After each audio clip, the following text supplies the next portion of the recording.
வணக்கம்.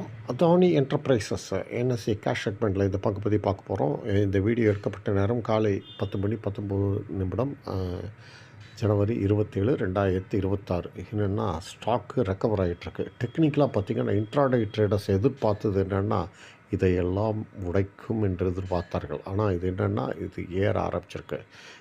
முக்கியமான விஷயம் என்னென்னா கடந்த வெள்ளிக்கிழமையோட லோ லெவலான 1848 கூட இது உடைக்க முடியவில்லை.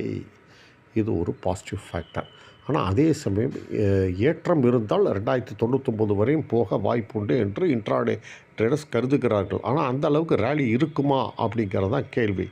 ஏன்னு கேட்டால் இது என்ன நியூஸ் அப்படின்னு பார்த்திங்கன்னா, கம்பெனி கிளாரிஃபிகேஷன் கொடுத்துருக்கு அதானி என்டர்பிரைசஸ். என்னென்னா, நாங்கள் இந்த லீகல் ப்ரொசீடிங்ஸ் அமெரிக்காவில் இருக்கிற இது இருக்குல்ல, நாங்கள் யூஎஸ் மீடியா ரிப்போர்ட்ஸ் கொடுத்த இதில் நாங்கள் அதில் சம்மந்தப்படலை பார்ட்டி.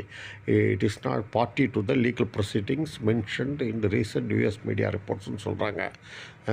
அதாவது அதானி என்டர்பிரைசஸ்க்கு எதிராக எந்த அலகேஷன்ஸும் இல்லை டைரக்ட்லி அப்படின்னு சொல்லி இவங்க கிளாரிஃபிகேஷன் கொடுத்துருக்காங்க. ஆனால் இது உண்மையா பொய்யா அப்படின்னு தெரியல. ஏன்னு கேட்டால் இப்போ ட்ரேடர்ஸை பொறுத்தவரையும் 2 மைண்டில் இருக்காங்க. அதாவது ஏற்றலாமா அல்லது வாங்கலாமா விற்கலாமா, அது அந்த கன்ஃபியூஷனில் இருக்காங்க. அதனால் நீங்கள் இப்போதைக்கு என்ன பண்ணணுன்னா, இப்போதைக்கு இதெல்லாம் கீழ் இருக்கிற நிலைகள்லாம் உடைக்கணும். ஆனால் இது 1848 உடைக்குதான்னு பார்க்க வேண்டியிருக்கு.